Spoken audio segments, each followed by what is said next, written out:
Ano ba ang ating menu for today? So, samahan niyo ako magluto ng ginataang tilapia. Alright. Siyempre, uunahin natin ang tilapia. Yan, pina-slice ko na siya. Bali, 4 na medyo malalaki ang mga yan. Yung iba 3 ang slice, yung iba 4. Ayan, katamtama na dami lang na luya ang ilalagay natin. Yan, ibubuhos nyo lang yung mga sangkap like luya, garlic, onion, and tomatoes. Yan. Slice nyo lang sila ng maliliit. And then, ground pepper. Tansyahin nyo na lang kung gaano kadami.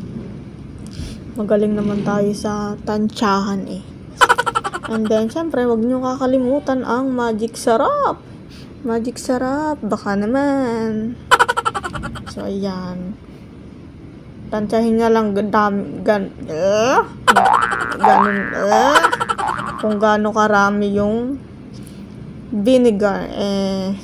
Sakto. Wala na akong magagawa kung gano'n na lang karami yung vinegar namin na natitira. Then, takpan nyo at hintayin itong mag-boil. Ayan na. Medyo nagbo-boil na sa. Isunod na natin ang fresh gata. At itong Coco Mama. Ayan. It's up to you kung lalagyan nyo pa ng water. Ayan. Pero alam ko mas masarap yung nyog talaga yung pipigain nyo. Dahil nga tamad ako magpiga-piga. Binili ko ng Coco Mama. Ayan. Takpan at hintayin nating kumulo. Para lumasa yung mga sangkap natin. At ayan na nga, ilang minuto, kumukulo na siya. Ayan, pakukuluin nyo muna at lagyan nyo na ng salt. Ayan, tapos tikman nyo rin kung okay na ang lasa. Ayan. Saka pala hindi ko yan hinalo, baka kasi magkadurog-durog eh. Yan yung gusto kong luto, yung buhos lang ng buhos, yung no need haluin. Ganyan. Tapos ayan, tikman nga natin kung anong lasa. Pero sa una kong tikim, natatabangan ako, kaya lalagyan ko pa siya uli ng asin. Ayan, tikman pa natin. Lalagyan ko pa pala yan ng asin. Kasi nga medyo matabang, mataas yung panglasa ko. Depende nga sa inyo yung dami ng asin, tapos titikman nyo kung okay na sa inyo. And then ayan, ilagyan nyo na ng pechay. 2 tali lang na pechay yung binili ko. Mura lang naman yan, 10 pesos.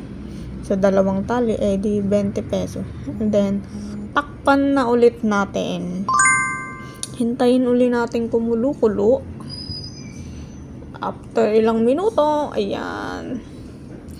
Isusunod na natin yung pinakalas. Green na sili, yung mahaba. Ayan. Lara ang tawag sa amin yan eh. Ayan. Ilulubog ko yan at nakaultaw eh.